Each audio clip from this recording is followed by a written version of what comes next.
இன்னைக்கு பார்த்தீங்கன்னா ஃப்ரைடே நம்ம வீட்டில் பருப்பு குழம்பு தான் வச்சுருக்காங்க. சைடிஷ் எதுவும் இல்லாததால நம்ம வந்து மீன் மேக்கர் 65 செய்ய போகிறோம்.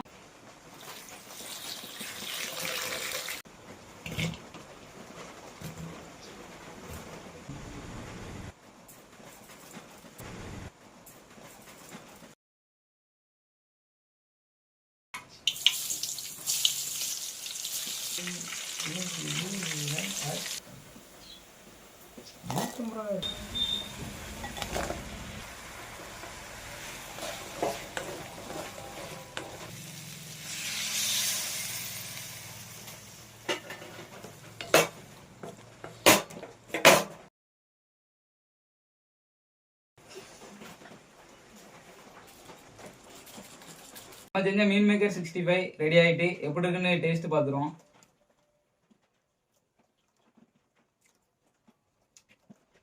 வேற லெவல்ல இருக்கு. இந்த மாதிரி நீங்க சைடிஷ்க்கு எதுக்காட்டு செஞ்சு சாப்பிட்டீங்கன்னா செமையா இருக்கும். இந்த மாதிரி டிஃப்ரெண்டான சமையலுக்கு நம்ம சேனலை ஃபாலோ பண்ணிக்கோங்க, சப்ஸ்கிரைப் பண்ணிக்கோங்க.